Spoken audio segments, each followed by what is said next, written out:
Ceci, je vais tout ça. Voilà. Et maintenant, je vais mettre Dis-moi, diaporama. Oui. pendant qu'on n'est pas nombreux, tu mets les vidéos, mais tu peux pas mettre les diaporamas aussi? Si, mais une fois que le diaporama sera, c'est un diaporama, alors je mettrai tout en entier. D'accord. Je vais le Ah, mettre. d'accord. Il n'y a pas de problème, il y aura aussi le diaporama. Voilà, je vois Virginie. Bonjour Virginie. Elle ne m'entend pas, Virginie. Oh oui, ça y est, Ça y enfin. est. Je n'entendais pas, Alléluia! j'avais un problème de téléphone parce que je ne suis pas chez moi et j'ai juste mon téléphone. Ah, d'accord.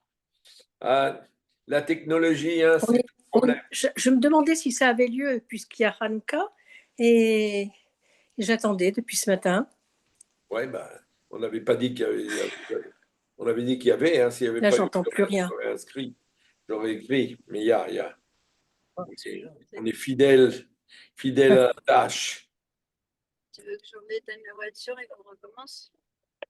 J'entends encore quelqu'un parler là, qui c'est? Non, c'est nous parce que j'ai un problème, moi, de Bluetooth, ça passe pas. Toujours la technologie, hein? Ah là Ah ouais, là, le problème de technologie, ouais, c'est emmerdant, c'est ça. Plus ça devient compliqué, plus c'est précis, etc., plus ça bug. Ah, Ah c'est oui, grave. mais ça arrive souvent avec le Bluetooth, ça arrive souvent en plus. Ouais, ouais. Ouais. C'est Ah, bien. Parce je que- crois parce il y a des arrivants là, j'ai l'impression, non? non, je vois que Oui, si. trois. Moi. Non, non, j'en vois, moi. J'en Ah vois. bon? Il y en a plusieurs. Il y a Gérard et Simone qui viennent d'arriver. Bon, eh bien, plus on est fou, plus on rit. Il faut rire, en ce moment on en a besoin. Hein. Oui, on a toujours besoin. Ouais. Ouais, c'est c'est déconnecté par déconnecté. Il faut passer par Marie quand même. ce qu'il dit, moi. Voilà. Non, ben non, on avait dit qu'on ferait ça. Sortir. Oui, mais on avait dit qu'on passerait pas par là parce qu'il va t'envoyer. C'est un bordel ici. Tu vois, que je vais passer par Guido. Alors, je fais quoi? Non, comme on avait dit, aller à Nayotte. J'ai mis sur À Nayotte. droite, Moi. alors? Ben, je sais plus comment on va à Nayotte, mais oui, Je sais. on va à Nayotte, c'est bien. Bon, Pas. eh bien, on va Bah, commencer. je vais- Si vous voulez bien, je vois que Gérard aussi, il a des problèmes de connexion. Non, ça roule pas, ça sur ben Nayotte. Ben Nayotte. Ah oui. Simone est là sans être là, j'ai l'impression. Bon, ben, on va commencer, hein. On est en très petit nombre. Alors, bon, je vous rappelle ce qu'on est en train de faire. Excusez-moi, je suis là, mais je suis un petit peu occupée. Excusez-moi. Mais vous êtes entièrement pardonné de vos péchés, Simone. Entièrement. Merci, mais le bonheur de vous écouter est toujours réel et présent. Vous n'aurez qu'à dire 3 Ave et 3 Pater et tous vos péchés seront pardonnés. D'accord. Voilà. 30 Bon, minutes pour aller jusqu'à Nayotte. alors, mesdames et messieurs, nous commençons. Faut pas aller à Nayotte, alors. Vous voyez le diaporama, je présume Oula. Oui, on le voit. qu'on le Sur- voit. T'es sur Chevron? Bah, pour aller à Nayotte, comment tu veux faire si tu vas pas ni à gauche Alors, ni à droite? nous commençons. Je vous rappelle que nous avons vu un peu, on a commencé à voir la position juive par rapport à la notion de plaisir, Je vais pas aller à Nayotte. parce que Caton nous disait, enfin Cicéron, Caton nous disait qu'avec la vieillesse, le plaisir disparaissait. Donc, on en est resté là, on est resté avec un texte moderne, je vous rappelle, pour relier ça à ce qu'on va dire maintenant, on avait vu un texte d'un rabbin qui s'appelle le Rav Melamed, qui a écrit de nos jours, hein, c'est un texte récent, que tout ce qui est plaisir dans l'intimité, c'est quelque chose de positif, Je dis pas Nayotte. entièrement positif. Alors, en arrivant à cette conclusion-là, nous revenons à Caton. Et Caton, il pose la question, pourquoi on a ce problème? Pourquoi il y a ce problème du plaisir quand on est vieux? Ben, il n'y a plus de plaisir, nous dit Caton. Pour que vous compreniez que si nous ne pouvons pas repousser le plaisir par la raison et la sagesse, nous devons une grande reconnaissance à la vieillesse qui fait qu'on n'éprouve pas de plaisir à ce qui n'est pas convenable. C'est intéressant comme phrase, hein. C'est-à-dire que la sexualité n'est pas convenable. Après, on va poser la question, mais pourquoi dans l'Église, pourquoi on a prôné la chasteté, etc. Ben, oh là là, hein. C'est pas convenable le sexe. C'est quelque chose d'inconvenable. Moi, C'est- je croyais que c'était que les cathos qui disaient ça. Je savais pas que les Grecs anciens disaient ça. Mais oui, mais parce que ça vient d'où? Les Grecs, les cathos, ils ont hérité de ça de quelqu'un. Et Ouais, mais je croyais. pas seulement les cathos, mais même les juifs ont hérité de ça. Enfin, en partie. Pas Ouais. tout le monde, hein, mais en partie. Alors, et c'est très clair, hein, la phrase, elle est claire, nous devons une grande reconnaissance à la vieillesse qui a fait qu'on n'éprouve pas de plaisir à ce qui n'est pas convenable. C'est pas convenable. Ah, c'est une sacrée phrase, ça. Car le plaisir est un obstacle à la réflexion, s'oppose à la raison, obstrue pour ainsi dire les yeux de l'esprit et n'a aucun lien avec la vertu. C'est tout de même fort, hein. Si ça n'a aucun lien avec la vertu, c'est que c'est contre la vertu. Très moralisateur, hein. Pardon? C'est très moralisateur. Oui, le texte, il est très, très moralisateur, très pudibond, très puritain même. Oui, oui, c'est un texte assez dur, hein, finalement. Euh, Alors, il continue, Caton, il nous dit, j'ai fait à contre-cœur expulser du Sénat 7 ans après son consulat Lucius Flaminius, le frère de l'excellent Titus Flaminius. J'ai considéré qu'il fallait condamner sa vie déréglée, alors qu'il était consul en Gaule. Au cours d'un banquet, il a été entraîné par une prostituée à exécuter à la hache un des prisonniers enchaînés, condamné à la peine capitale. Alors, c'est à cause de quoi ça? La prostituée, elle a fait exécuter l'homme parce que elle est une prostituée ou il y a une autre raison, on ne sait pas. Mais ce que nous dit Caton, quelle est la conclusion de Caton de tout ça? C'est que c'est à cause d'une prostituée, c'est à cause de la déchéance sexuelle, de la débauche que Flaminius, il a tué un esclave comme ça. Entre parenthèses, à Rome, tuer des esclaves, ce n'était pas un grand problème, hein. En Grèce et à Rome, il n'y a aucun problème pour tuer des esclaves. En Babylonie, oui. En Babylonie, on ne peut pas tuer un esclave. Les Babyloniens étaient beaucoup plus moraux à ce niveau-là que les Romains. Les Romains, ils considéraient les esclaves, et les Grecs aussi d'ailleurs, comme des choses, hein, comme des objets. Bon. Alors, tant que son frère était censeur, juste avant que j'exerce cette charge, il a échappé aux poursuites. Mais Flaccus et moi n'avons pu en aucune manière approuver un dérèglement si scandaleux et si pervers qui alliait son infamie personnelle au déshonneur pour sa fonction officielle. On Petite peut pas. question, Pardon? une petite question. Oui. Je ne vais pas capter. Tu disais qu'en Grèce, ça, tuer un esclave, c'était rien du tout. Et dans le monde juif, est-ce que ça avait la même signification ou pas? Ah non, dans le monde juif, on dit comme ça. Mishekana Eved, Kana Adon Leatzmo. Celui qui a acheté un esclave, c'est acheter un maître. Oh là là. C'est beau. Pourquoi? Parce que vous n'avez pas le droit de faire avec cet esclave tout ce que vous voulez. Vous ne pouvez pas lui donner des travaux qui sont, comment dire, humiliants. Vous devez veiller à sa santé, à sa nourriture, à son hygiène, à l'endroit où il va dormir. C'est-à-dire que vous êtes en charge de cet homme, même si vous ne le payez pas, mais vous êtes en charge, ou de cette femme. Vous devez donc vous avez tout un tas de lois qui obligent au respect de l'esclave. Et, Ces lois, elles datent de quand? oh, il y a 3000 ans. Ah, eh ben, on est loin, hein. Ah oui, oui, on en est loin, bien sûr. C'est des lois de 3000 ans d'existence. C'est-à-dire que chez les Juifs, c'était très, très réglé l'histoire des esclaves.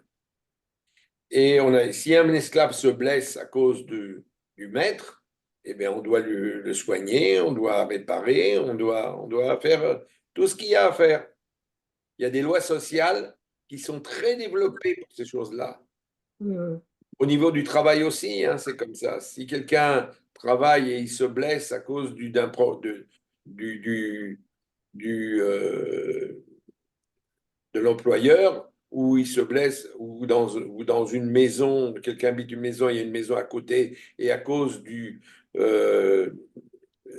premier habitant, le voisin a un problème de santé ou quoi, il se blesse, eh ben, il y a une prise tout de suite en charge. On doit lui payer la santé, on doit lui payer le temps où il ne travaille pas, etc., etc. C'est très, très, très développé tout ça. Ce sont des lois qu'on a dans le livre du Lévitique et qui sont d'un poids énorme. Vous savez que dans le judaïsme, on n'a pas le droit de faire traîner le paiement du salaire à un employé. L'otalin poulat sachir aderev. Tu ne feras pas dormir littéralement le salaire de quelqu'un jusqu'au soir. C'est-à-dire, tu dois lui donner tout de suite son argent. Tu n'as pas le droit d'attendre. Vous savez, c'est des lois qui sont très fortes, très, très, très fortes dans le judaïsme. Et on n'est pas habitué à penser comme ça. On dit, ah, c'est une religion, une tradition. C'est même pas une religion. C'est une façon de vivre. Une éthique, ouais. Éthique, il y a une éthique énorme dans le Tanakh, dans la Bible. Et elle n'est pas toujours respectée, hein. La Bible, c'est pas un livre où on vous montre que les bonnes choses, on vous montre aussi les mauvaises choses. Mais les lois, l'éthique, la justice, waouh, c'est ce qu'il y a de plus important. C'est plus important que de prier Dieu, hein. Beaucoup plus important. Alors, continue Caton, je reviens à mon sujet. Mais le chatouillement des plaisirs n'est pas si grand chez les vieillards. Je le crois, et en plus, ils n'en ont pas le regret. Ouais, ça dépend des vieillards, hein. Il y a des vieillards qui ont des chatouillements, il y a des vieillards qui n'ont pas de chatouillements. Il n'y a pas une généralité comme ça.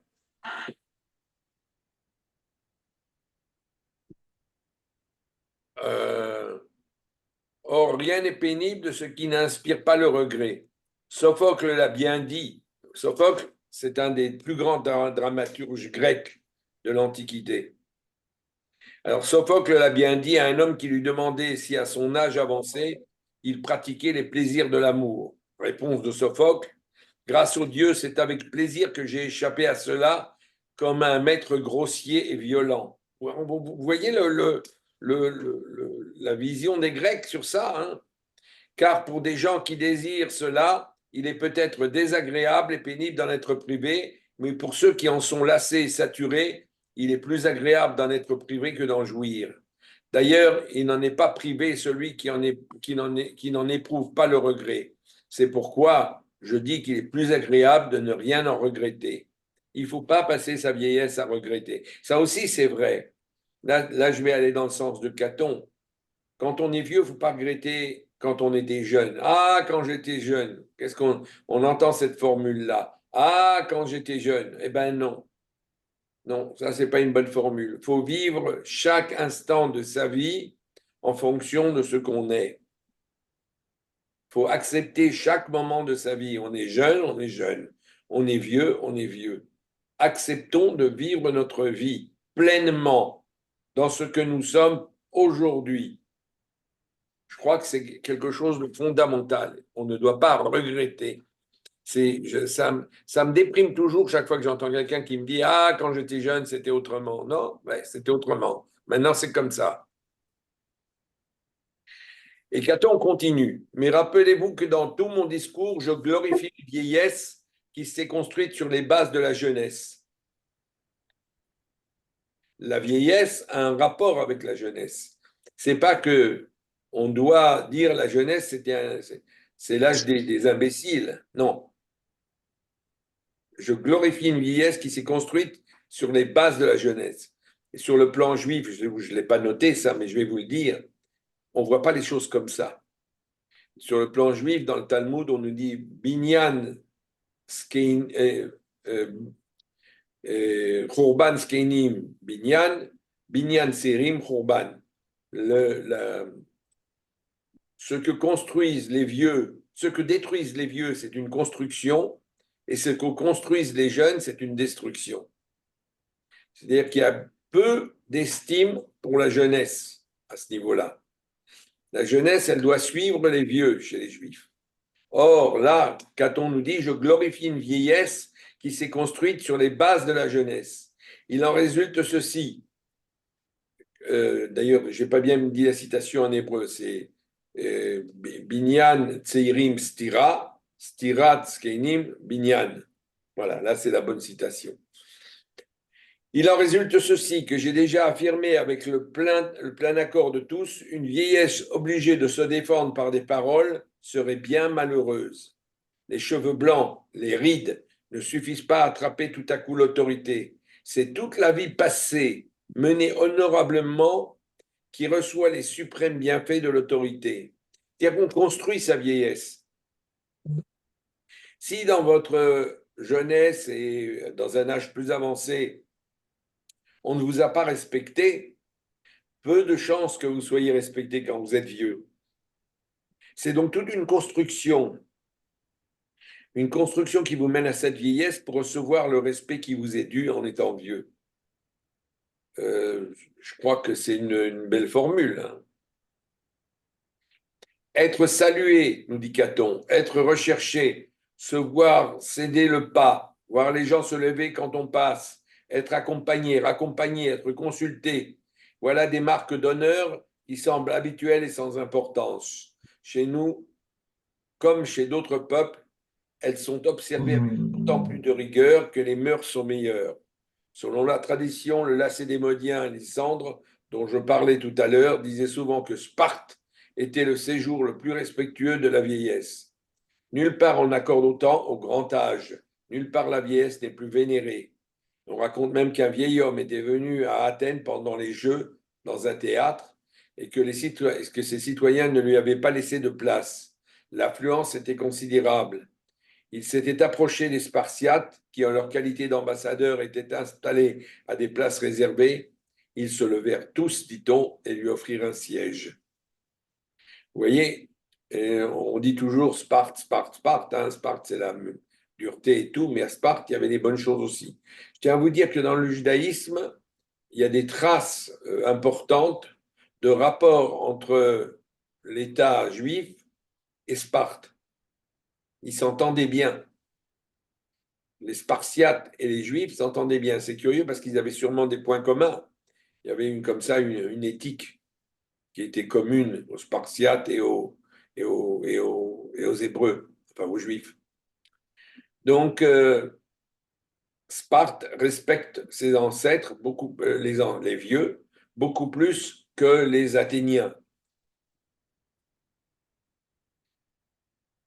Et alors, à la suite du fait que ce vieil homme de Sparte se soit approché des ambassadeurs et qu'il se soit levé pour lui laisser la place, continue Caton et il dit « Ils furent salués par un tonnerre d'applaudissements de toute assistance, ce qui fit dire à l'un d'entre eux que les Athéniens savaient ce qui est bien, mais ne voulaient pas le faire. » C'est assez méchant. Il y a beaucoup de choses de bien à Athènes, hein, faut pas se leurrer. Notre collège a beaucoup d'habitudes remarquables, notamment dans le domaine dont nous parlons en ce moment. Les gens les plus avancés en âge peuvent s'exprimer en premier et les augures les plus anciens passent non seulement avant ceux qui ont des fonctions plus importantes, mais aussi avant ceux qui exercent le pouvoir. Et que la vieillesse est plus forte que le pouvoir même. Que sont donc les plaisirs du corps si on les compare aux avantages de l'autorité? Et les gens qui en ont bénéficié avec éclat ont mené à bien, me semble-t-il, la pièce de leur vie sans s'écrouler au dernier acte comme des acteurs inexpérimentés. Bien dit. Or, les vieillards sont de mauvaise humeur. Alors là, il va dans une généralité. Hein. Et c'est vrai, il y a beaucoup de vieillards qui sont de mauvaise humeur inquiets, coléreux, difficiles à vivre. C'est pas toujours sympa d'être au contact des vieux, c'est vrai. C'était vrai à l'époque de Caton ou de Cicéron, c'est vrai aujourd'hui aussi. Si l'on cherche bien, ils sont aussi avares. Mais ce sont les défauts du caractère, pas de la vieillesse. Pourtant, cette mauvaise humeur, ces défauts que je cite ont une excuse, ont une excuse pas exactement valable, mais sans doute admissible. Les vieillards pensent qu'on les méprise, qu'on les regarde de haut, qu'on se moque d'eux. En plus, la moindre atteinte à leur corps fragilisé est insupportable. Alors là, il nous dit, ce qu'il nous dit, Caton, c'est qu'il y a beaucoup de vieux qui sont insupportables. D'ailleurs, je tiens à vous dire une chose. En gériatrie, j'ai entendu ça de gériatre. Quand quelqu'un vieillit, on a tendance à lui donner des anxiolytiques. Pourquoi? Parce que ça calme sa mauvaise humeur, son inquiétude, ses colères, les peurs. Ça calme. Et j'ai vu ça chez pas mal de gens âgés, hein, qui tout à coup, en prenant des anxiolytiques, des médicaments de la famille du Prozac, s'adoucissent, ont une vie plus facile, redeviennent souriants, moins inquiets. Alors, je ne sais pas si quand vous serez tous bien vieux, vous irez voir un psychiatre pour lui demander des anxiolytiques, mais pensez-y, si un jour vous en avez besoin, n'hésitez pas. Parce qu'il y a beaucoup de gens qui existent, qui aujourd'hui ne veulent absolument pas prendre d'anxiolytiques. Je connais des vieux qui se battent pour ne pas prendre. Non, moi je suis pas malade. C'est pas une question d'être malade. Ça n'a aucun rapport avec aucune maladie. Ça a un rapport avec un bien-être, être dans C'est une juste, meilleure forme. Oui, je t'en prie. oui, en fait, ce sont des antidépresseurs parce que, enfin, le Prozac, c'est antidépresseur, qui ont une action anxiolytique. Et en fait, toutes les personnes âgées, et je pense que c'est vraiment neurologique, là, l'âge entraîne une dépression chronique. Donc, avec cet antidépresseur, on lève cette dépression chronique et on retrouve un peu un caractère, entre guillemets, comme avant, en tout cas sans la dépression. Ah oui, Il y sans a la vraiment dépression, un support des et sans l'anxiété de la Oui, vieillesse mais aussi. l'anxiété, elle est consécutive à la dépression. Oui, souvent. C'est- Mais des c'est- fois, elle est consécutive à l'idée qu'on va mourir. Et il y a beaucoup de gens qui ont peur de ça, ont une peur bleue de mourir. Et alors, ils deviennent infernaux. Donc, voilà, c'est une première chose. En plus, ils se sentent dévalorisés, ces gens-là, hein, c'est ce qu'il nous dit. Il y a souvent un sentiment de dévalorisation avec la vieillesse. Mais alors, nous dit Caton, en revanche, mais tous ces défauts s'atténuent avec un mode de vie équilibré et des règles saines. On peut le constater dans la vie comme au théâtre, par exemple, chez les deux frères. Ça s'appelle les adelphes. Quelle cruauté chez l'un, quelle amabilité chez l'autre. C'est ainsi comme pour le vin, toute nature ne tourne pas à l'aigre avec l'âge. J'approuve la rigueur dans la vieillesse, mais une rigueur modérée, comme le reste, et en aucun cas l'aigreur. Alors, il dit là quelque chose de Caton d'extraordinaire, parce qu'aujourd'hui, on le sait. Vous savez que si vous avez deux frères zygotiques, hein, c'est-à-dire ils viennent de la même, comment on dit ça en français, bêtise, de la même ovule, eh bien, ils peuvent avoir deux caractères complètement différents. Mais alors, complètement. Et ça arrive souvent. Et c'est très intéressant de voir ça. Il y a un inné là qui définit chaque individu. Alors, il y a des vieux, des gens âgés qui ont du mal avec l'âge et donc ils sont aigres, ils ont de l'aigreur, ils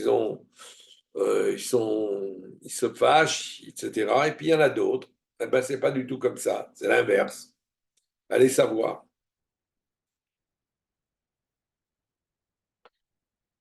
Continue notre ami Caton, il dit quant à la cupidité, oui, parce il dit les vieux sont souvent avares. D'ailleurs, là-dessus, je voudrais dire aussi un mot. Souvent, des gens qui n'étaient pas avares se découvrent à un âge avancé comme avares. en réalité, ils ne sont pas avares. Ils ont ce qu'on appelle une angoisse existentielle de ne plus avoir d'argent. Ils ne travaillent plus, donc ils sont retraités. Donc, ils ont peur de ne plus avoir d'argent, de ne pas pouvoir vivre, de ne pas pouvoir subvenir à leurs besoins. C'est très courant. Alors, on va les accuser d'avardise, mais ce n'est pas de l'avardise, c'est autre chose.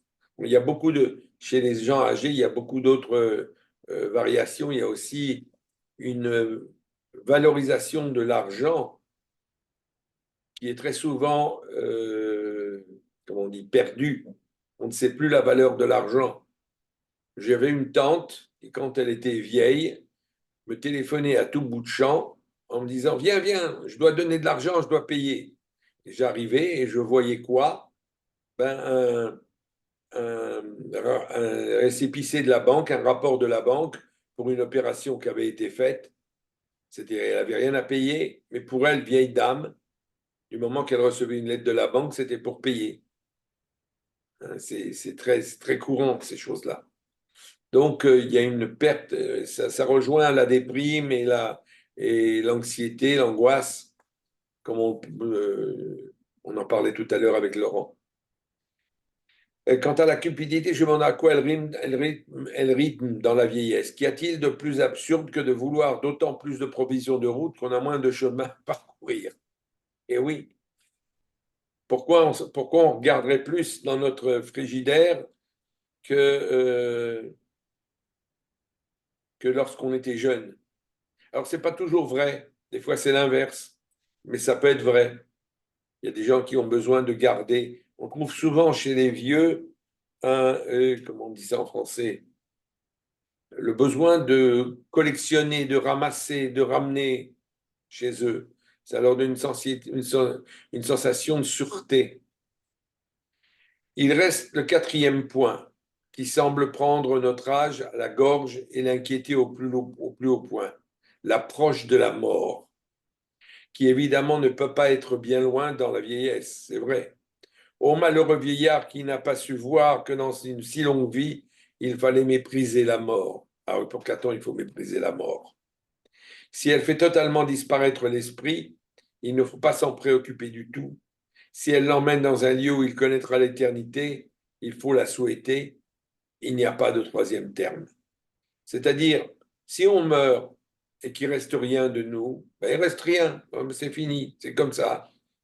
Et puis, si on va dans un monde futur, ce en quoi les Grecs croyaient, eh bien, à ce moment-là, tout sera bien, tout sera bien. Et il n'y a pas de l'entre-deux, il n'y a pas de moyen de terme, troisième terme là-dedans. C'est pas comme chez les chrétiens et peut-être chez les juifs, l'enfer, alors visiblement. Oui, Pas alors, chez les juifs et chez les chrétiens, oui. ils ont Enfer, non. une notion comme ça, mais elle est tout de même très différente de l'enfer des chrétiens et des juifs, parce que les juifs aussi ont l'enfer. Hein. Le Guéhinnom, c'est l'enfer.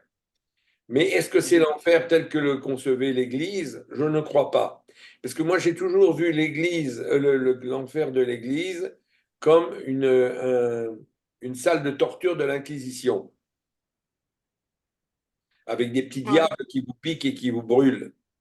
Or, Il est décrit où l'enfer chez les juifs? Dans quel texte on parle de l'enfer? À part l'Église. dans le Talmud, Talmud, oui. il n'y a rien dans la Torah, il n'y a rien, on va le voir d'ailleurs dans un instant. Il n'y a rien sur l'enfer dans la Torah. La Torah, elle ne connaît pas ce mot-là. C'est quelque chose de plus tard. Guéhénom, c'est pas l'enfer dans la Torah? Guéhénom, c'est pas la Torah? Guéhinnom, mais ce n'est pas dans la Torah. Dans la Torah, d'accord. Guéhinnom, c'est dans la loi orale, dans le Talmud. Puis pas dans la Torah. Et donc, continuons encore un peu avec notre ami Caton.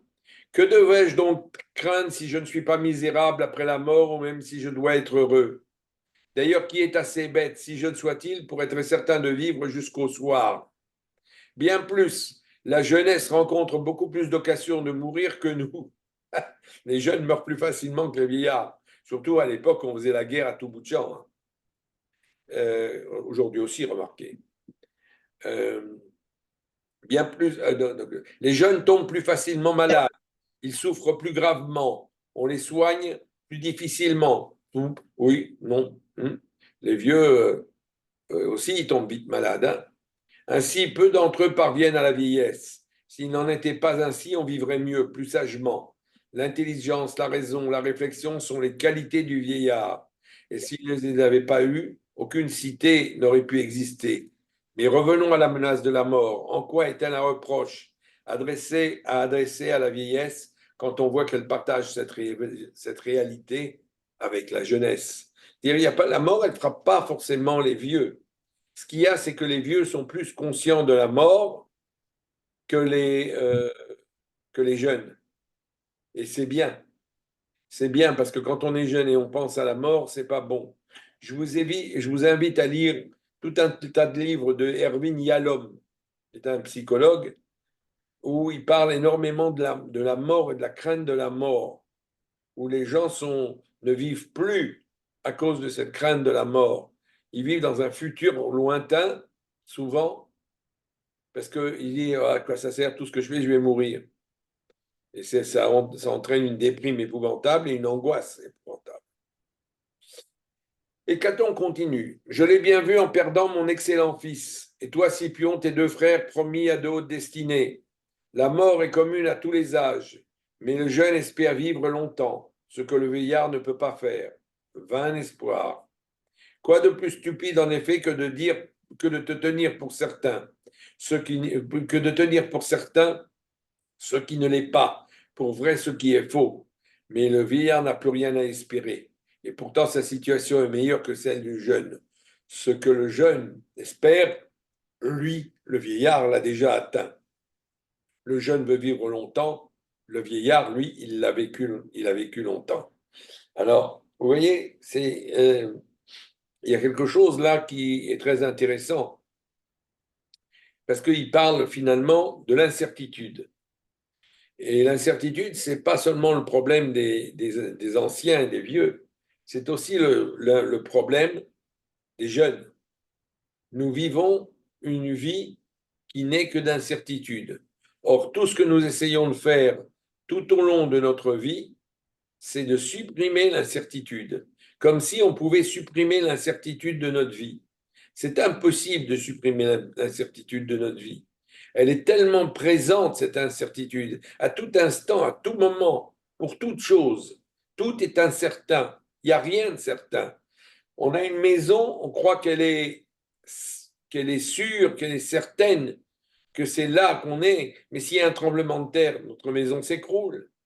C'est pas pour rien que les Juifs font une souka une fois par an pour dire aux gens, ne croyez pas que si vous êtes dans une maison en béton, vous êtes plus protégé que dans une maison en paille.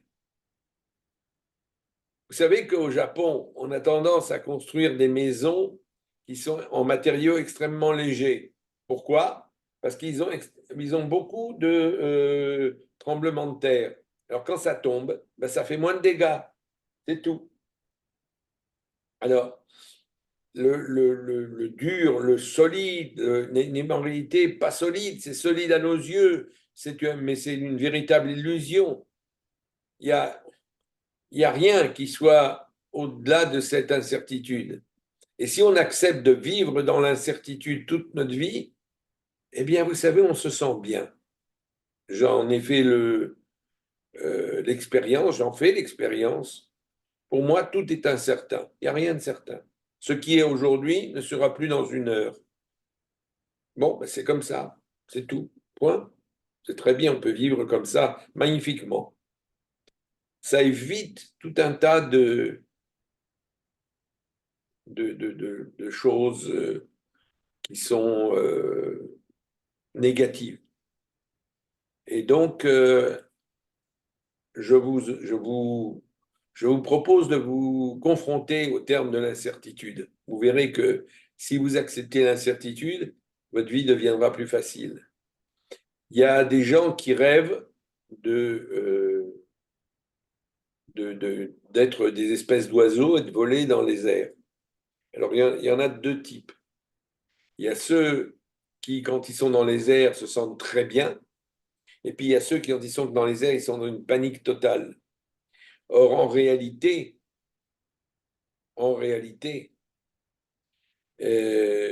qu'est-ce qui se passe là? Celui qui est dans la panique totale, c'est parce qu'il a besoin de sûreté, il a besoin d'être sûr.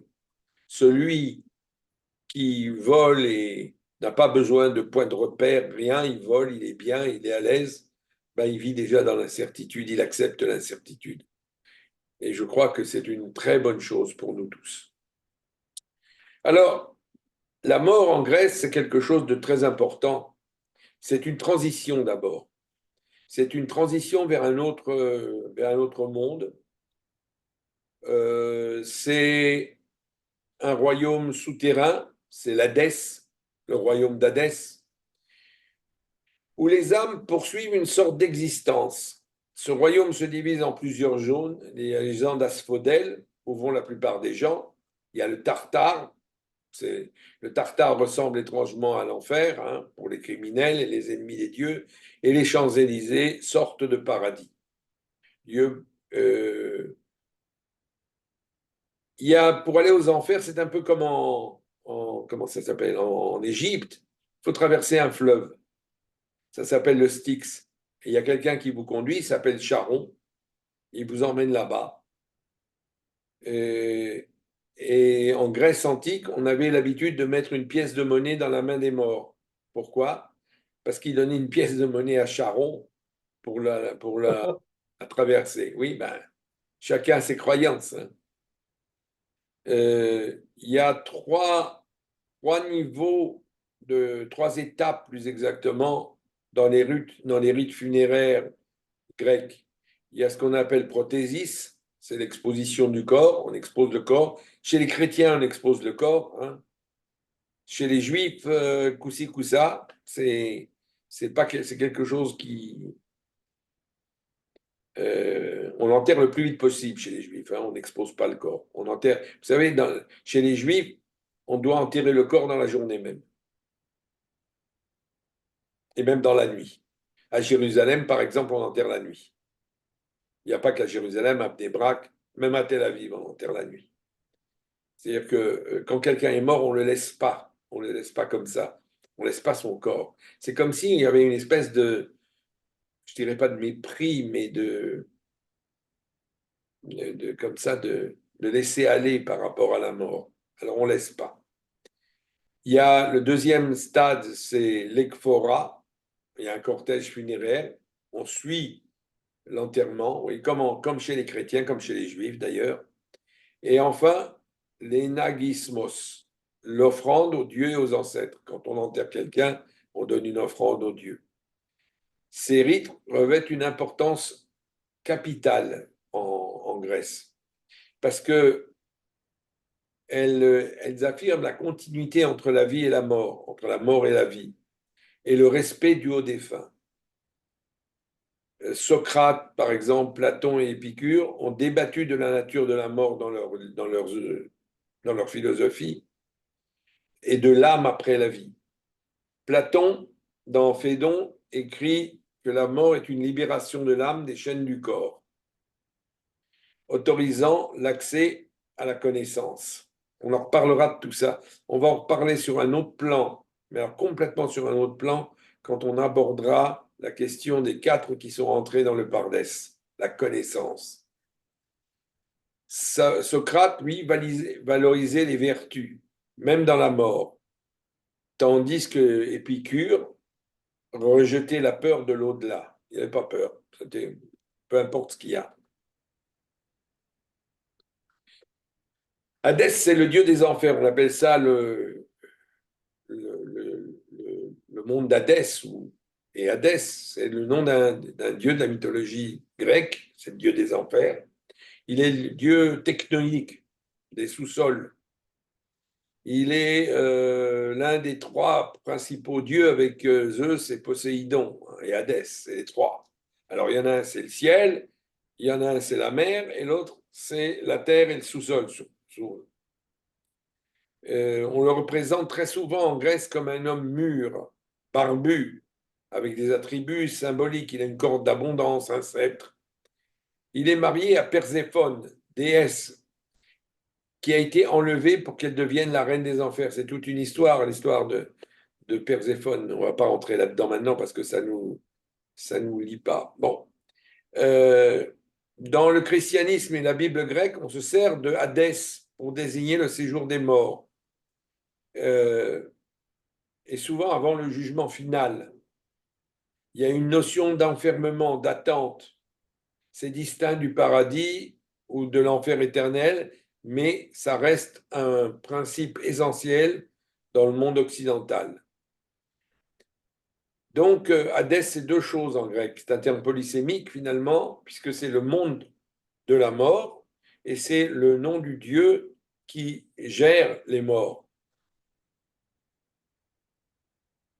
Alors, si on revient aux Juifs, on va revenir un peu aux Juifs maintenant, puisqu'on a bien hellénisé, romanisé. Maintenant, on va revenir à ce que pensent les Juifs de tout ça. On nous dit, tous ses fils et toutes ses filles se mirent en devoir de le consoler, mais il refusa toute consolation. Il dit, non, je rejoindrai en pleurant mon fils, il s'agit de Joseph, c'est Jacob et Joseph, dans la tombe. Et son père continua de pleurer. La tombe, c'est pas la tombe. La traduction tombe, c'est le mot Sheol. Et le mot Sheol est un mot qu'on ne comprend pas. On sait que chez les Juifs, dans la Bible, tout à l'heure, Laurent, tu parlais d'enfer, mais le mot enfer ne figure pas. Le mot qui figure dans la Bible, c'est Sheol. Et on ne sait pas ce que c'est. Le mot Sheol, on n'en connaît même pas la racine. Alors, il y en a qui extrapolent en disant, oui, le Sheol, c'est l'Ishol, c'est poser des questions, c'est sur ce qu'on ignore. Oui, peut-être, mais c'est peut-être aussi autre chose et on n'en sait rien. C'est un apax? Pardon? C'est un apax, un mot qui est utilisé qu'une seule fois dans la Bible? Non, il est utilisé plein de fois. Plein de fois. On voit voir un autre texte tout de suite. Oui, un feu s'est allumé dans le Deutéronome maintenant. Oui, un feu s'est allumé dans ma colère, dévorant jusqu'aux profondeurs de l'abîme. Sheol. Il a consumé la Bible, il a consumé la terre et ses productions, embrasé les fondements des montagnes. On parle d'ici de Sodome. Donc, jusqu'aux profondeurs de l'abîme. C'est dans l'abîme, le Sheol. C'est loin. C'est un monde qu'on ne connaît pas. Il est complètement coupé de notre monde. C'est quelque chose on ne sait pas ce qui s'y passe là-bas. On n'a aucune idée. Mais c'est un monde de calme. Ce n'est pas un monde de violence. C'est un monde d'oubli. On l'appelle souvent, on dit que c'est le monde de l'oubli. Parce que vous savez, les hommes, ils s'imaginent souvent qu'ils ne seront jamais oubliés. Mais moi, je me pose la question, dans 10 000 ans, est-ce qu'on se souviendra de Platon et de Socrate et d'Aristote? Peut-être oui, mais peut-être non. Regardez, on remonte à quelques milliers d'années, mais dans quelques milliers d'années ou dizaines de milliers d'années, si l'homme est encore là, probablement les choses seront très différentes de ce qu'elles sont aujourd'hui. Dans Job, nous avons une autre présentation de toutes ces choses-là. Alors dans Job, il est dit comme ça. Pourquoi deux genoux m'ont-ils recueilli? À quoi bon des mamelles pour m'allaiter? À présent, je serai couché dans une paix profonde. Je dormirai et jouirai du repos. Vous voyez comment il considère la mort? Je serai couché dans une paix profonde. Je dormirai et jouirai du repos. En compagnie des rois et des arbitres de la terre qui se bâtissent des monuments destinés à la ruine. Ou bien des grands qui ont possédé de l'or et rempli d'argent leur maison. Ou encore que n'ai-je été comme l'avorton qu'on enfouit, comme ces petits-enfants qui n'ont pas aperçu la lumière. Là, les méchants mettent en terme leur violence, ils se reposent, tous ceux dont les forces sont à bout. Il n'y a plus de violence, il n'y a plus rien.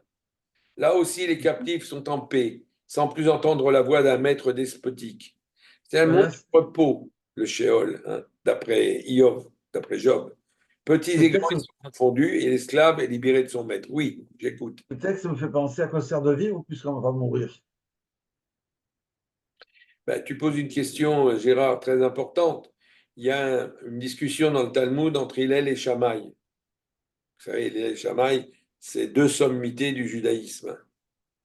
Ces deux grandes sommités, ils vivent à la même époque, ils n'ont pas du tout la même façon de penser.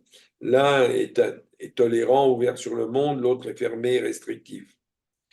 Alors, tous les deux posent la question, qu'est-ce qui vaut mieux dans ce monde? Être né ou ne pas être né? Et ils répondent tous les deux ensemble, ne pas être né. C'est intéressant comme phrase. C'est très intéressant parce que ça pose un sacré questionnement. Mais ce n'est pas pour ça qu'on invite au suicide, hein. Pas du tout. Le judaïsme n'invite pas du tout au suicide, au contraire. Si tu es déjà là, alors fais ton chemin.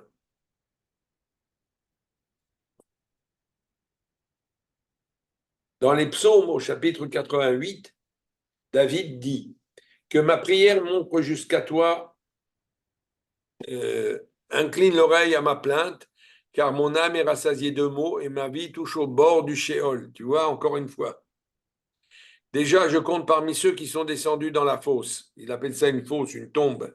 Enfin, c'est la traduction, hein.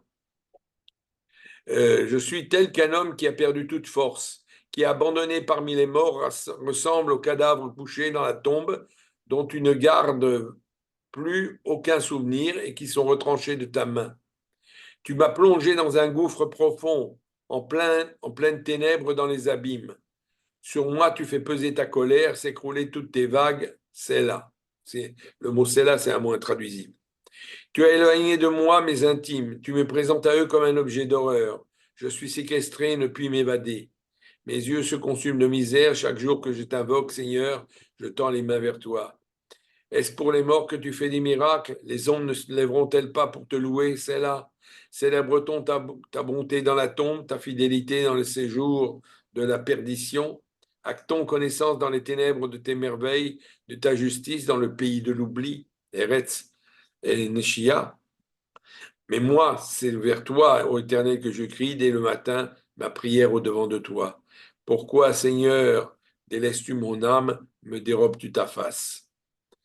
Voilà comment David, sur la fin de sa vie, voit la mort, hein, et surtout la fin de vie.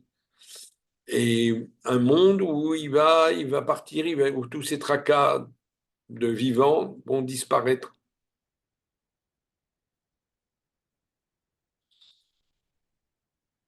Alors, Sheol, c'est un peu comme l'Hadès, hein. Simplement, il n'est pas divisé en trois.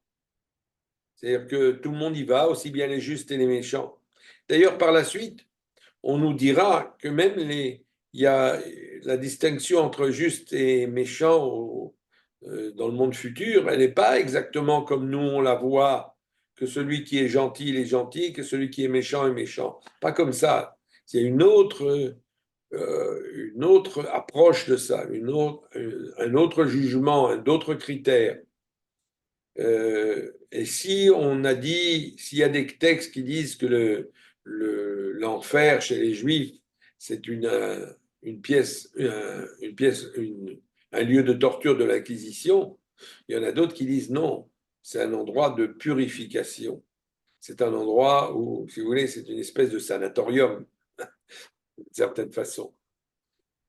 Je tiens à vous dire qu'il y a de l'orage à Tel Aviv parce que ça gronde dans les cieux maintenant. Bon, alors pour ceux qui ne sont pas à Tel Aviv, qu'ils le sachent. Et ça tombe. Ça commence à tomber très fort. Bon. Donc il pleut et c'est une bénédiction.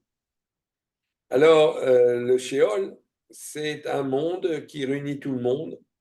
C'est sombre, silencieux, oublié. Surtout l'oubli, le pays de l'oubli, les régions des ténèbres. La vie humaine, il prend fin, il n'y a plus de rapport avec l'homme. Ça sera pas, tout le monde ne dira pas ça, parce que, par exemple, dans le Zohar, dans la Kabbale, on va dire que entre la vie et la mort, c'est le passage d'une chambre à l'autre. C'est-à-dire que c'est une vision tout à fait différente. Ça a changé dans le judaïsme au cours des temps. Ça a complètement changé cette vision des choses. Alors, il y a un verset dans le livre des Proverbes qui dit comme ça: Alouka la sangsue a 2 filles, Aboul, Aboul. 3 ne se rassasient pas, 4 ne disent pas assez. Le Sheol, la matrice stérile, la terre non rassasiée d'eau, et le feu ne disent jamais assez.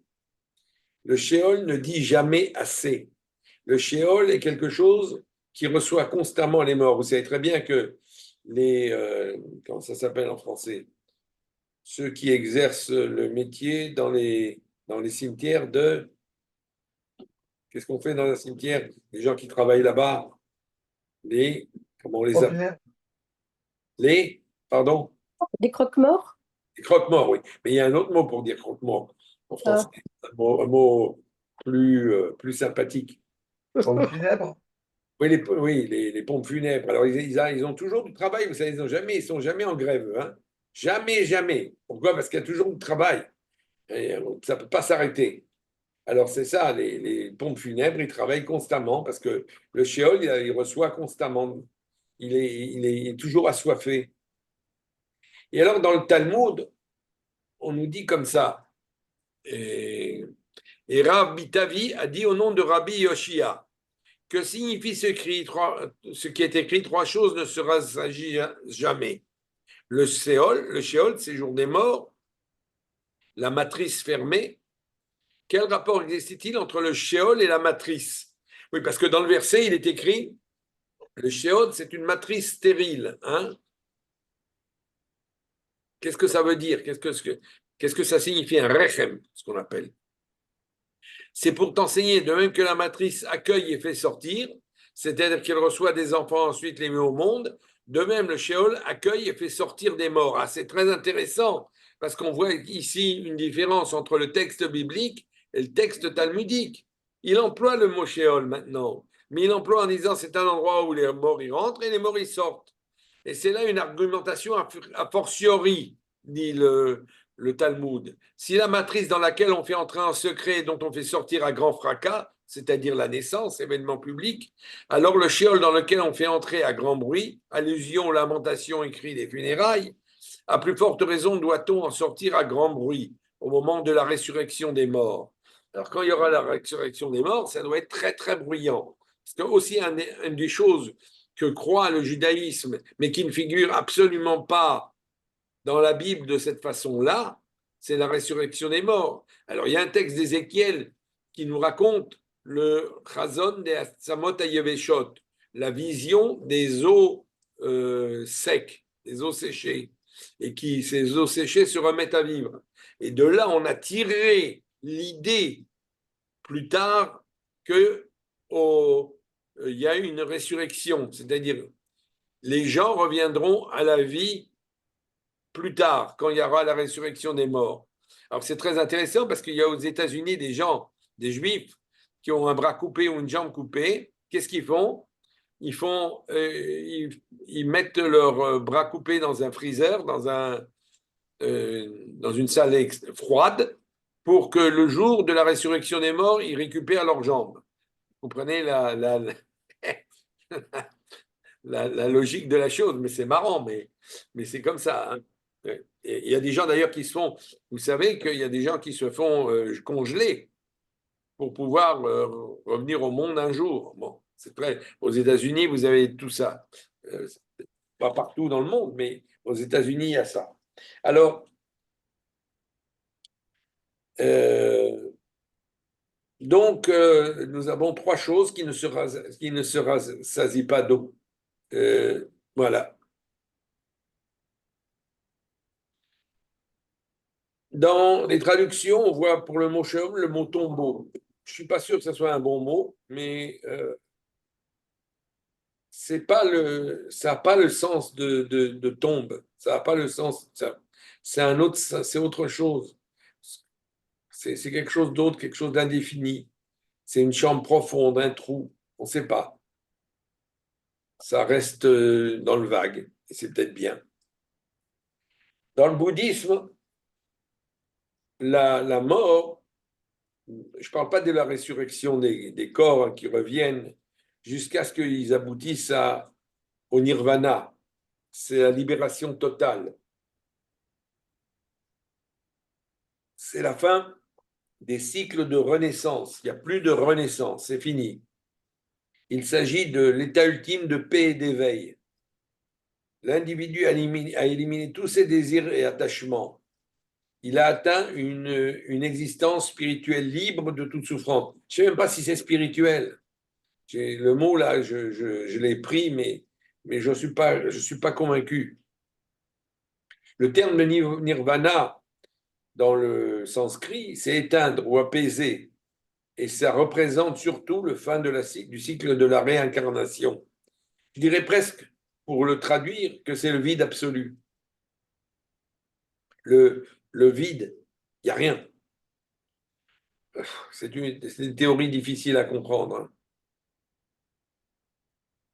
C'est un état de libération ultime qui est appelé extinction, apaisement des passions, de l'ignorance. Ça conduit à la fin de la samsara. La samsara, c'est un monde d'illusions.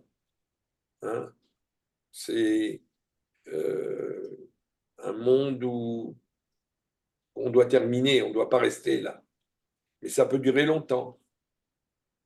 Donc, il n'y a plus de souffrance, il n'y a plus de désir, il n'y a plus rien. Bon, je ne vais pas vous lire ça quand je vous enverrai le texte. On va aujourd'hui arrêter là. Hein. On continuera la semaine prochaine. Ça sera le dernier cours, probablement, parce qu'on s'approche de la fin. Alors, si vous avez des choses à dire sur ce que j'ai apporté aujourd'hui ou la semaine dernière, vous êtes invités à le faire. Il y a deux choses que j'ai envie de dire, qui sont deux choses qui n'ont rien à voir l'une avec l'autre. La première, c'est que j'ai l'impression que si on ne règle pas ces problèmes, ces angoisses au cours de l'existence, à la vieillesse, elle nous rattrape ou bien et donc on peut on peut avoir une vieillesse en partie, je veux dire, torturée par les démons de l'existence qu'on n'a pas réussi à régler. Et donc, et ça, c'est en dehors de tout ce qui est l'acquis, parce qu'il y a le côté génétique, mais dans la vie, en dehors de l'aspect génétique, on peut régler des problèmes de façon à ce qu'on ait une vieillesse beaucoup plus calme et beaucoup plus harmonieuse. Que si on est torturé dans l'existence et qu'on ne règle pas ces problèmes, eh ben, on le paye très cher dans sa vieillesse. Il y a des gens personnes âgées, ils prennent des anxiolytiques parce que quelque part, ils n'ont pas su gérer, et donc ceux qui n'ont pas pu gérer, etc. Ça, c'est une chose. Et la deuxième chose qui n'a rien à voir avec ça, j'ouvre un deuxième volet, c'est les gens qui font de la méditation, qui font de la relaxation. C'est un petit peu comme une petite mort pour avoir une conscience un peu plus éveillée. Et quelque part, lorsque le corps se relâche complètement, c'est la mort totale. Et donc, ils essayent d'arriver à une étape avant ça pour essayer de sentir les choses, pour essayer pas d'avoir un troisième sens, mais quelque part, dans une vie agitée, on ne perçoit pas un petit peu les vraies significations du monde. Et lorsqu'on est vraiment détendu, apaisé, on a plus de profondeur de vue. Voilà. Oui, absolument. Oui, je suis d'accord. Maintenant, quant aux anxiolytiques et aux antidépresseurs, c'est pas toujours lié à la vie d'antan. C'est ce qui se passe. Il y a des changements métaboliques en nous, hein, en vieillissant. Et c'est un problème neurologique, essentiellement. Et même si on a été un grand savant, un grand monsieur, eh bien, on a des fois du mal à vieillir. J'ai connu comme ça un grand professeur d'université en France. Il est un grand, grand personnage, mais vraiment important. Hein. Il était connu, très connu. Et il est parti à la retraite. Alors, je me suis dit, s'il est parti à la retraite, je vais lui proposer du travail, parce que je dirigeais le Centre universitaire d'études juives. Et à l'époque, il y a très, très longtemps de ça, hein, c'était quand j'étais jeune, beau, grand et tout, et avec plein de cheveux. Donc, à cette époque-là, je lui ai téléphoné, je lui ai dit, monsieur le professeur, J'aimerais bien que vous travailliez avec nous. Alors, sa première remarque, ça a été je ne veux pas. Et alors, mais j'ai réussi à le convaincre. Il est venu à un colloque, on avait un colloque, et il a parlé. Et à ce moment-là, il y a quelqu'un qui lève la main et qui demande, Monsieur le Maïmonide, il est né en quelle année? Et mon professeur met son chapeau sur la tête, sans rien dire, courroucé, et sort de là. Alors je le poursuis. Je lui dis, mais qu'est-ce qui se passe? Il me dit, je ne veux pas répondre à des questions idiotes. Ben, il n'a pas répondu à des questions idiotes, mais l'année suivante, il était mort. C'est-à-dire qu'il n'a pas tenu le coup. Il n'a pas tenu le coup parce qu'il n'a pas accepté la vieillesse, justement. Et c'est triste parce que c'était un grand, grand savant, un merveilleux savant, mais il avait une exigence de lui-même qu'il n'a pas su adapter au changement. Et un des grands facteurs dans notre vie, c'est l'adaptation au changement.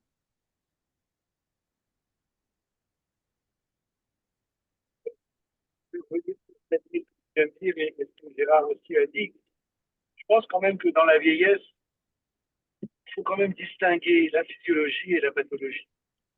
C'est-à-dire que tout ce que dit Caton, on va dire, on pourrait considérer que c'est de la physiologie. Et à part ça, la vieillesse que nous, on voit maintenant, je pense que j'avais déjà dit la dernière fois, mais je pense que quand même, il y a réellement le fait qu'on vive à un grand âge, que tous les organes suisent, les articulations, les yeux, le foie, le rein, enfin, pratiquement le cerveau aussi.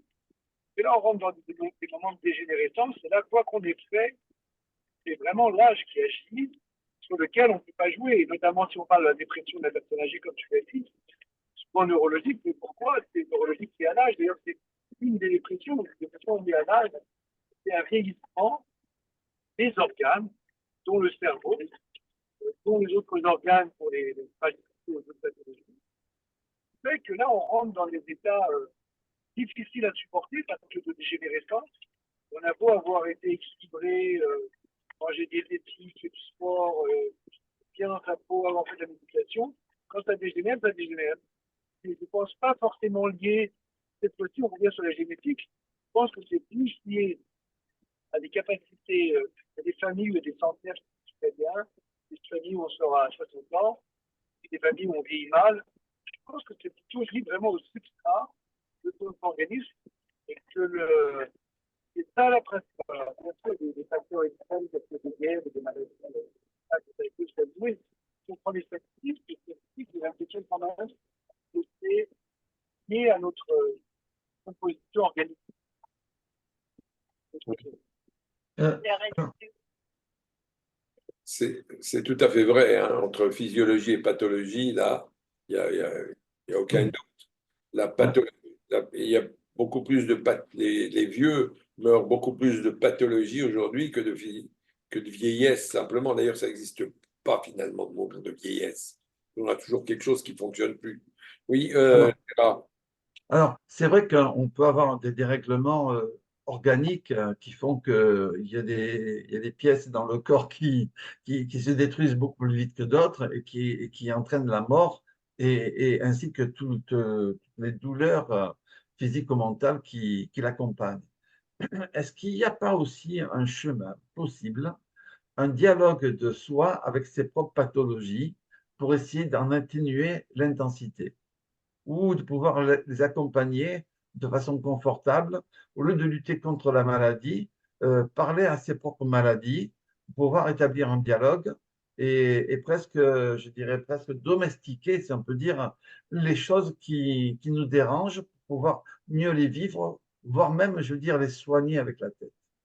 Donc, est-ce qu'il y a quelque chose de ce genre qui existe? oui, bien sûr, il y a des théories comme ça, hein. Il y en a beaucoup. Aujourd'hui, c'est très prisé d'ailleurs, surtout en France, hein.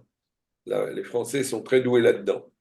Il y a tout un tas de, j'en ai parlé plein de fois ces temps-ci, il y a plein de chercheurs, de médecins, pas seulement des médecins, mais même des gens qui ont fait des grands changements dans leur vie et qui ont essayé de dialoguer avec les pathologies.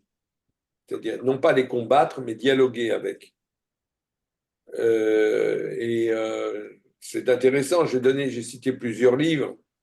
Et les livres de Dransart, par exemple, ou de Claudia Rainville, je les ai cités plusieurs fois. Il y en a d'autres.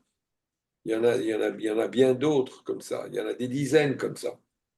Il y en a qui valent rien du tout. Il y en a qui sont intéressants. C'est toujours à prendre. Vous avez Odoul aussi. Vous pouvez lire. Mais souvent, moi, je regarde ça avec tout de même une grande, comment dire, pas une suspicion, mais il ne faut pas le prendre à la lettre, il ne faut pas dogmatiser. Alors, et puis, il y a autre chose. Quand tu n'as pas fait ce travail-là, Gérard, dans la jeunesse, enfin, dans un âge 30 ans, 40 ans, eh ben, tu ne vas pas le faire à 70 ans, 80 ans. Ce sera très difficile. Parce que c'est rentrer dans une façon de penser qui est complètement différente. Et je crois que ça, c'est quelque chose de fondamental. Il y a une façon de penser. Et si on ne se façonne pas, et ça, Caton, il a raison, on façonne la vieillesse à partir de la jeunesse. Si on n'a rien façonné, ben on arrive à la vieillesse, on est vide. Un des grands problèmes de l'humanité aujourd'hui, et malheureusement je le vois beaucoup, c'est le vide intérieur. Les gens n'ont rien. Ils ne savent pas à quoi se raccrocher, ils ne savent pas vers où aller. Ils sont là, ils vivent un quotidien, métro, dodo, boulot, sans trop savoir pourquoi, en disant que le bonheur, c'était les vacances, hein, ou la richesse. Bon, mais c'est triste, parce qu'ils n'ont rien, ces gens-là, en réalité, ou pas grand-chose.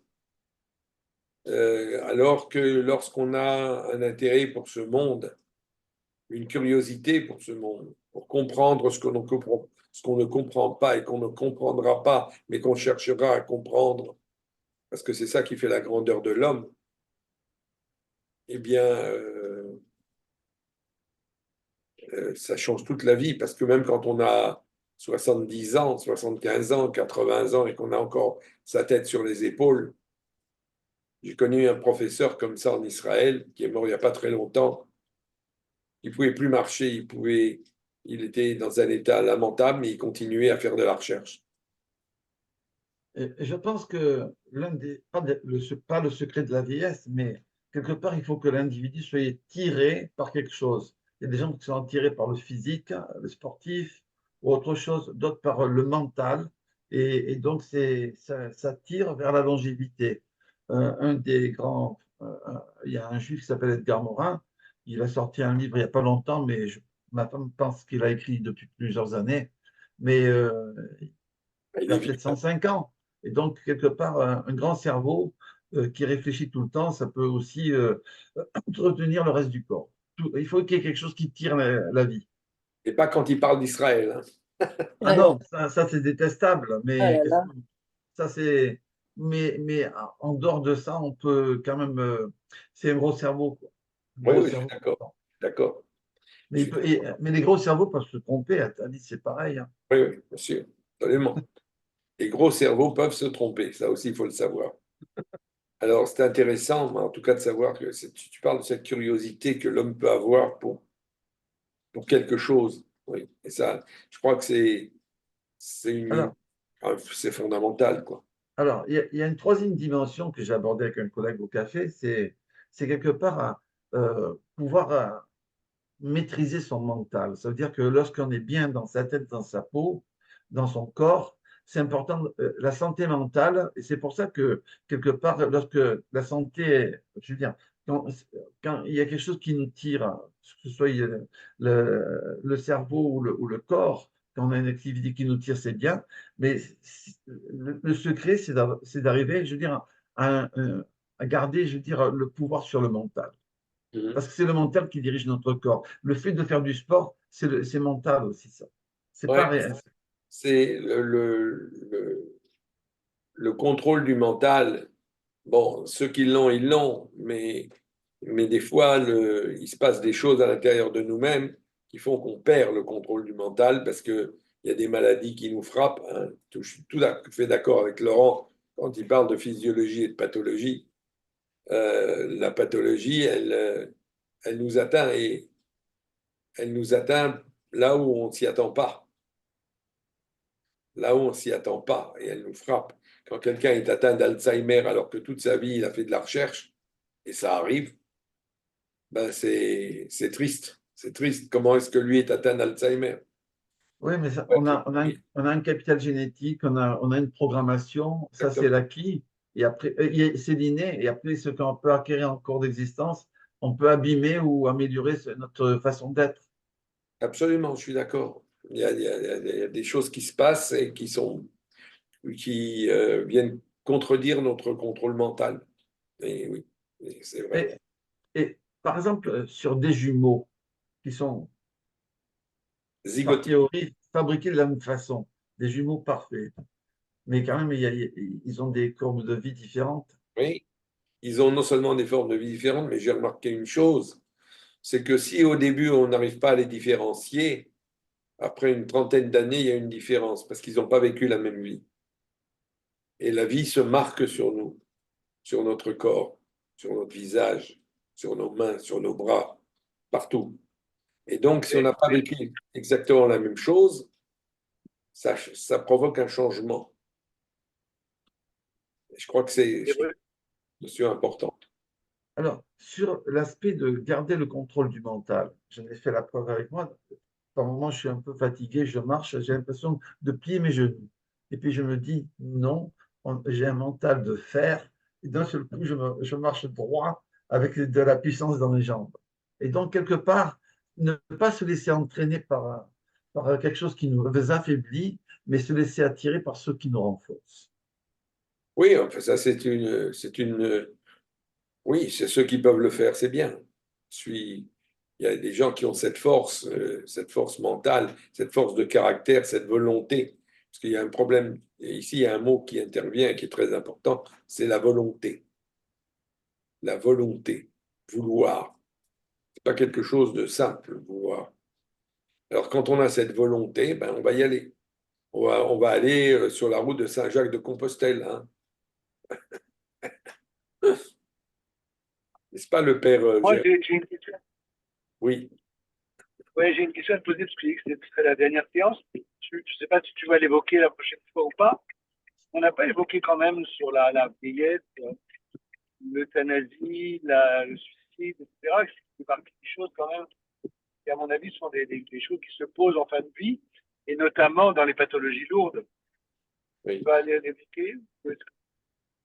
Alors, je ne sais pas, on va peut-être en dire un mot, mais ça ne fait pas partie du Décénectouté, alors je l'ai laissé de côté. Mais effectivement, tu as raison, je vais peut-être rajouter ça la semaine prochaine. Oui. Alors, ce serait une très très bonne chose de faire ça, de, de dire quelques mots sur l'euthanasie et et sur le suicide. Mais il y a là des gens qui se sont suicidés récemment, de qui c'était un couple, je ne sais plus qui, couple célèbre qui vient de se suicider.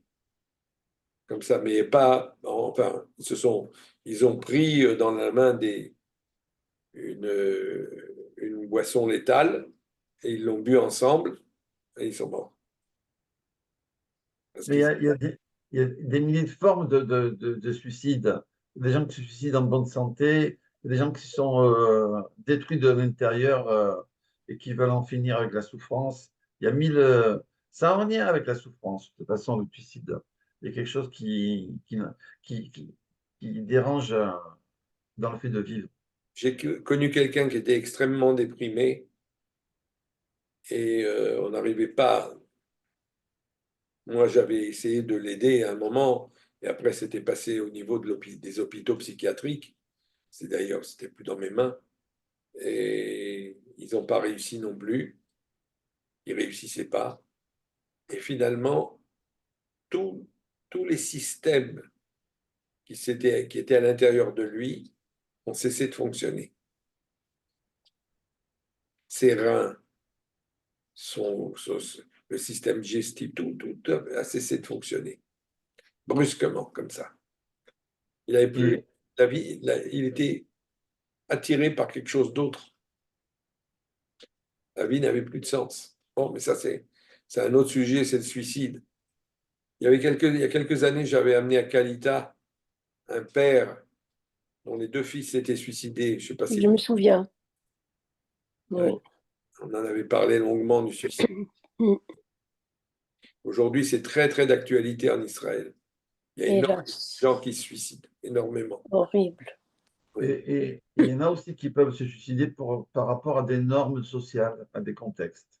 absolument. Combien de LGTB se sont suicidés? Combien?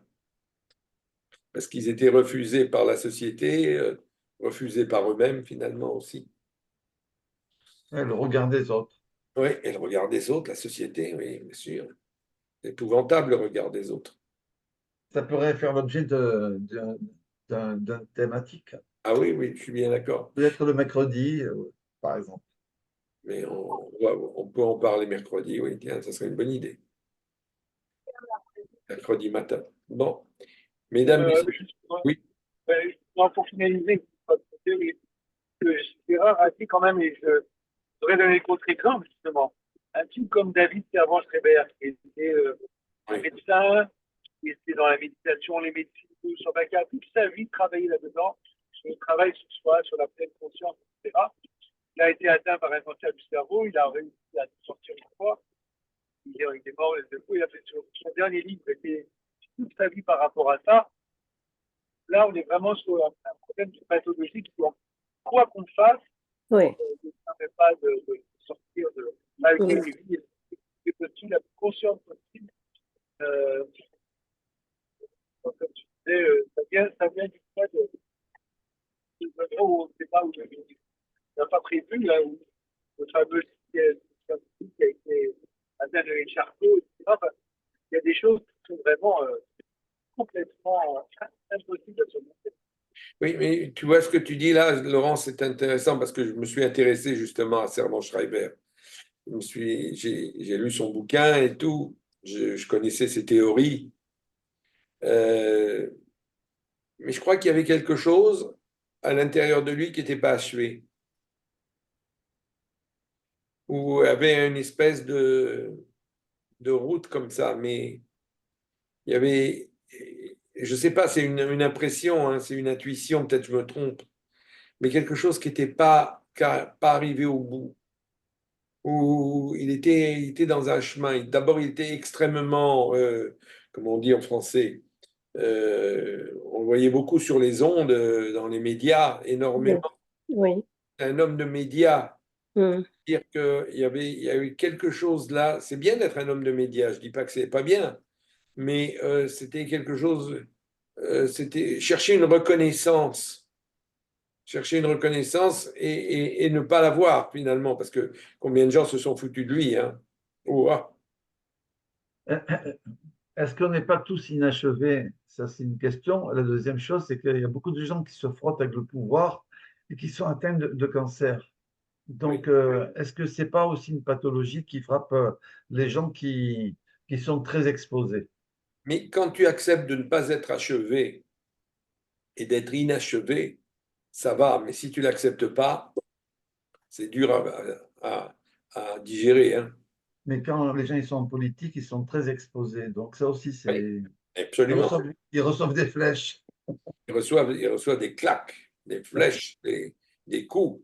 Et si on n'a pas une peau d'éléphant, Les grands hommes politiques qu'on a connus, comme Pompidou, comme Mitterrand, comme Bernard Tapie, comme des grandes figures, ils ont eu des cancers. Donc, et pourtant, c'est pas tout le monde qui meurt d'un cancer. Donc, il peut y avoir un lien entre les deux parce que on peut améliorer la résilience, mais en même temps, on ne peut pas non plus être du béton. non, non, absolument. Il faut accepter de ne pas être du béton et de ne pas pouvoir toujours se défendre. Il faut accepter d'être inachevé. Oui, mais quand la meute, elle court, elle est toujours plus forte que l'individu. Oui, mais quand on accepte la vie telle qu'elle est, alors ça nous aide énormément. elle nous aide. C'est comme ça, je ne peux rien y faire. Vous savez, j'entends souvent des gens me poser cette question, me dire oui, pourquoi ça m'arrive à moi? Pourquoi j'ai ça? Pourquoi j'ai ci? Pourquoi ça n'arrive pas aux autres? Pourquoi c'est à moi? Qui est-ce qui me punit? Alors je dis, que tu cherches tout ça? Ça t'arrive à toi parce que ça t'arrive à toi.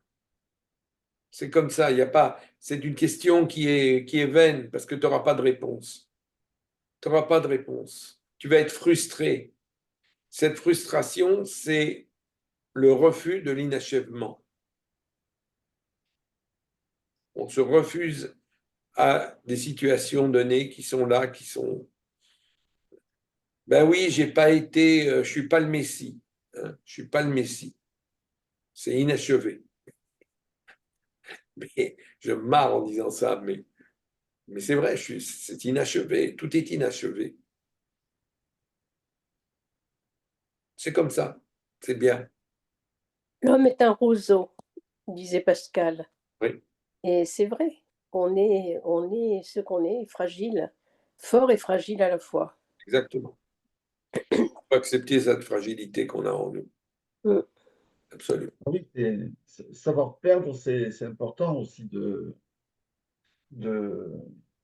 pas le prendre comme un échec, mais perdre, c'est une bonne leçon pour savoir qu'on est inachevé, qu'il y a des trous dans la passoire, c'est pas grave. Toute la vie, on s'améliore et on a tout le temps pour ça. Voilà. Très bien. Bien, messieurs, dames, je vous souhaite la bonne journée. Chag Sameach pour Chag Sameach. que la lumière brille. Oui.